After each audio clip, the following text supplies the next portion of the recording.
नमस्कार, जय हिंद। कैसे हैं आप सभी? आप सभी का स्वागत है आपके अपने परिवार में दोस्तों। आज हमारा टॉपिक है कि जीव जनन कैसे करते हैं।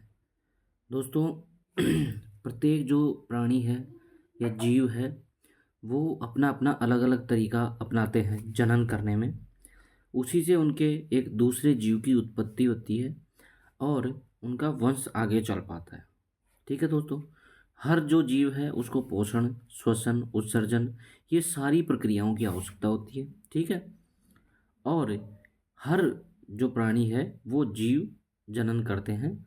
जो अपना संतान पैदा करता है उसमें जो ट्रांसफ़र जो चीज़ होती है वो होता है डीएनए, जिसे डीऑक्सीराइबोज न्यूक्लिक एसिड के नाम से भी जाना जाता है। डीएनए का मतलब क्या है कि डीऑक्सीराइबोज न्यूक्लिक एसिड। दोस्तों जब भी किसी के बच्चे का अगर उसके पिता का पता करना होता है तो उसका डीएनए चेक होता है। ठीक है दोस्तों, डीएनए एक ऐसी चीज़ होती है जो हम हमारे पिता से हमारे अंदर आती है, माता से हमारे अंदर आती है। ठीक है दोस्तों, अब देखो इससे क्या है आगे कि जो जीव जनन करते हैं ना, उसमें देखो ये सारी चीज़ें दे रखी हैं कि ये देखो, अंततः जनन की मूल घटनाएं डीएनए की प्रकृतिक बनाना है। डीएनए की प्रतिकृति बनाने के लिए कोशिकाएं विभिन्न रासायनिक क्रियाओं का उपयोग करती हैं। जनन कोशिकाओं में इस प्रकार के डीएनए की दो प्रतिकृतियां बनती हैं तथा उनका एक दूसरे से अलग होना आवश्यक है। परंतु डीएनए की एक प्रतिकृति को मूल कोशिका में रखकर दूसरी प्रतिकृति को उसके बाहर निकाल देने से काम नहीं चलेगा, क्योंकि दूसरी प्रतिकृति के पास जैव प्रक्रमों के अनुसरण हेतु संगठित कोशिकीय संरचना तो नहीं है। इसलिए डीएनए की प्रतिकृति बनने के लिए साथ दूसरी कोशिकाएं संरचनाओं का सृजन भी होता है। ठीक है दोस्तों, तो ये चीज़ें होती है। ये दो कोशिकाएं एक समान होती है परंतु पूर्ण रूप से समरूप होती हैं। ये सारी चीज़ें इसमें आती हैं। ठीक है दोस्तों, विखंडन क्या होता है, खंडन क्या होता है, ये सारी चीज़ें अपनी आप देखो। विखंडन क्या होता है, देखो ये एक बड़ा इंपॉर्टेंट चीज़ है। एक कोश के जीवों में कोशिका विभाजन अथवा विखंडन द्वारा नए जीव की उत्पत्ति होती है। विखंडन के अनेक तरीके प्रचलित, अनेक जीवाणु प्रोटोजोआ की कोशिका विभाजन द्वारा सामान्यतः दो बराबर भागों में विभक्त हो जाती है। अमीबा जैसे जीवों में कोशिका विभाजन की तल से मतलब अगर आपको पूछ लिया जाए कि विखंडन किस में होता है, विखंडन होता है कि अमीबा में क्या होता है, विखंडन होता है। ठीक है दोस्तों, इससे आगे अगर अपन चलेंगे तो आगे देखो ये सारी चीज़ें दिखा रखी है इन्होंने कि कौन क्या है। देखो ये देखो एक बार आप ये देखो देखो यहाँ पे बता रखा है कि कुछ एक कोश के जीवों में शारीरिक संरचना अधिक संगठित, उदाहरणतः कालाजार के रोगाणु लेशमानिया में कोशिका के एक सिरे पर कोड़े के समान सूक्ष्म संरचना होती है। ऐसे जीवों में द्विखंडन एवं निर्धारित तल से होता है। मलेरिया परजीवी प्लाज्मोडियम जैसे अन्य एक कोश के जीव एक साथ अनेक संतति कोशिकाओं में विभाजित हो जाते हैं, जिसे बहुखंडन कहते हैं। क्या कहते हैं दोस्तों? बहुखंडन। अर्थात जो अमीबा में होता है वो तो खंडन होता है, ठीक है, अमीबा में द्विखंडन हो गया।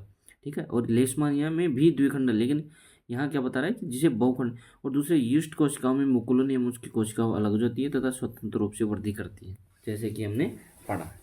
ठीक है दोस्तों, ये चीज़ें होने के बाद देखो आगे क्या होता है, ये चीज़ें देखते हैं अपन। देखो यहाँ ये बता रखा है, तो यहाँ देखो पुनर्जनन से कौन कैसे करता है। ये देखो पुनर्जनन में प्लेनेरिया पुनरुद्भवन हो रहा है। ठीक है, यहाँ बता रखा है पूर्ण रूप विभेदित कोशिकाओं में कायिक भाग, ठीक है, की क्षमता होती है। अर्थात यदि किसी कारणवश जीव क्षत विचत हो जाता है अथवा कुछ टुकड़ों में टूट जाता है तो इसे अन्य टुकड़ों वृद्धि कर नए जीव में विकसित हो जाते हैं। उदाहरण हाइड्रा हो गया, प्लेनेरिया हो गया। जैसे सरल प्राणियों की यदि कोई टुकड़ा काट दिया जाए तो प्रत्येक मतलब मेन बात क्या है कि हाइड्रा और प्लेनेरिया जैसे में अगर कोई भी टुकड़ा अगर काट दिया जाए तो वो धीरे धीरे अपना जो नया संतति पुनरुद्भवन कहलाता है, यानी नई संतति बना लेता है। ठीक है, तो इसे क्या कहते हैं? पुनरुद्भवन कहते हैं।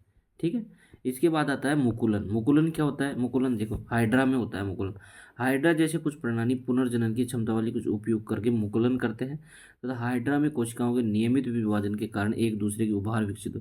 जैसे मान लो यहाँ छोटा सा ये उभार हुआ, फिर इसके बाद ये बड़ा हुआ, और बड़ा होने के बाद ये सेम टू सेम ऐसा बन गया, और यहाँ से बनने के बाद ये टूट जाता है। तो हाइड्रा में क्या हो रहा है? ये मुकुलन हो रहा है। ठीक है दोस्तों, देखो दोस्तों यहाँ से हर शिफ्ट में, ग्रुप डी की हर शिफ्ट में एक या दो क्वेश्चन आ रहे हैं। तो दोस्तों इस चीज़ को आप प्रॉपर तरीके से पढ़िए, आपको एक छोटा सा वीडियो में ही सारी चीज़ें समझाई जा रही है। ठीक है दोस्तों। इसके बाद अगर अपन देखें, इसके बाद क्या है, तो इसके बाद देखो ये आ गया कायिक प्रवर्धन। कायिक प्रवर्धन यानी क्या होता है? कायिक प्रवर्धन क्या होता है कि ऐसे पौधे जिनमें कुछ भाग जैसे जड़, तना, पत्तियां उपरोक्त परिस्थितियों में विकसित होकर नया पौधा उत्पन्न करते हैं। अधिकतर जंतुओं में विपरीत एकल पौधे की क्षमता उपयोग करके जनन विधि के रूप में करते हैं, परंतु कलम व रोपण में जैसे कायिक प्रवर्धन तकनीकी का उपयोग कृषि में भी किया जाता है। गन्ना, गुलाब अथवा अंगूर इसके उदाहरण होते हैं। ठीक है दोस्तों। तो ये सारी चीज़ें पद्धति हो गई। केला हो गया, संतरा हो गया, गुलाब हो गया, चमेली हो गया, ये सारी चीज़ों में क्या होता है कि यह में कायिक परिवर्तन होता है। ठीक है। अब देखो यहाँ क्या बता रखा है इसने, बीजाणु समासन यानी बीजाणु निर्माण से क्या होता है। अब देखो यहाँ कौन है, अनेक सरल बहुकोशिकीय जीव विशेष जनन संरचनाएं पाई जाती है। आप में देखो यहाँ ब्रेड के समान होता है, परंतु ऊर्ध्व तंतु पर सूक्ष्म गुच्छे संरचनाएं जो भाग लेती हैं बीजाणु में, जिनमें विशेष कोशिकाएं तो बीजाणु जाते हैं। ये बीजाणु राइजोपस ने जीव उत्पन्न करे। बीजाणु के चारों ओर एक मोटी भित्ति होती है जो प्रतिकूल परिस्थितियों में रक्षा करती है। ठीक है दोस्तों। और ये यहाँ होता है लैंगिक जनन। हम जनन की इस विधि में यह होता है लैंगिक जनन होता है, एकल बैल संतति बछड़ा पैदा कर सकती है और न ही एकल मुर्गी चूजे उत्पन्न कर सकती है। तो लैंगिक जनन क्या होता है, जिसमें दो संतति कोशिकाएं आपस में मिलकर एक नई संतति कोशिकाओं का निर्माण करती है, उसे लैंगिक जनन कहते हैं। इसी प्रकार एक अलैंगिक जनन होता है जिसमें एकल जो पेरेंट होता है वो ही करता है पैदा। ठीक है।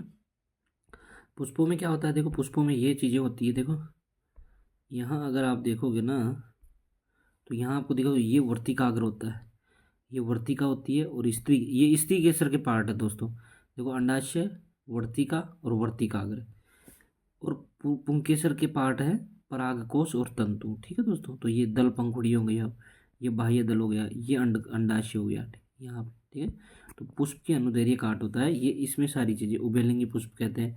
पुंकेसर नरजननांग जो परागकण बनाते हैं, ये सारी चीज़ें इसमें दे रखी है। ठीक है दोस्तों। अब हम देखते हैं दोस्तों आगे देखो ये इसको प्रॉपर तरीके से खोल के बताया गया है जो मटर के पौधे में। ठीक है। ये हो गया परागकण हो गया, वर्तिकाग्र हो गया, नर युग्मक हो गया, परागनली हो गई, अंडाशय हो गया, मादा युग्मक हो गया, और वर्तिकाग्र पर परागकणों का अंकुरण हो गया। ठीक है। प्रांकुर भावी प्रवेश हो गया, मूलांकुर हो गया, भावी जड़ हो गया, बीज पत्र हो गया। ठीक है। तो ये अंकुर हो गया, इस प्रक्रम को अंकुर कहते हैं। ठीक है। मानव में लैंगिक जनन हो गया ये। ठीक है। ये सारी चीज़ें हो गई। अगर यहाँ आप देखोगे तो ये सारी चीज़ें आपको समझा रखी हैं। ठीक है। नेक्स्ट देखो ये मानव जनन, मादा जनन, ये हो गया नर जनन तंत्र। देखो यहाँ हो गया ये नर जनन तंत्र, जो नर जनन में यहाँ होता है शुक्राशय, ये होते हैं। ठीक है। ये मूत्र नलिकाएँ होगी, मूत्राशय हो गया, प्रोटेस्ट ग्रंथि होती है, ये शीशन हो गया, और मूत्र मार्ग हो गया। ठीक है। ये यहाँ पे ये वृषण हो गए, ये वृषण कोश हो गया, ये शुक्रवाहिनी होगी। ठीक है दोस्तों। तो और ये मादा जनन तंत्र हो गया। मादा जनन तंत्र में देखो ये क्या होता है, ये फेलोपियन ट्यूब होती है, और ये यहाँ पे ग्रीवा हो गया। ठीक है। तो ये मादा जनन तंत्र हो गया। ठीक। जिसमें सारी चीज़ें प्रॉपर तरीके से दे रखी है। तो दोस्तों और इनमें आपको प्रॉपर तरीके से सारी चीज़ें समझा रखी है। अब दोस्तों मैं आपसे रिक्वेस्ट करूँगा कि इस चैप्टर को आप प्रॉपर तरीके से पढ़िए, क्योंकि ये जो जीव जनन करते हैं ये चैप्टर, इसमें से कम 4 से 5 क्वेश्चन आते हैं। ठीक है दोस्तों। जय हिंद। और क्लास को लाइक और शेयर करना ना भूलें। जय हिंद दोस्तों।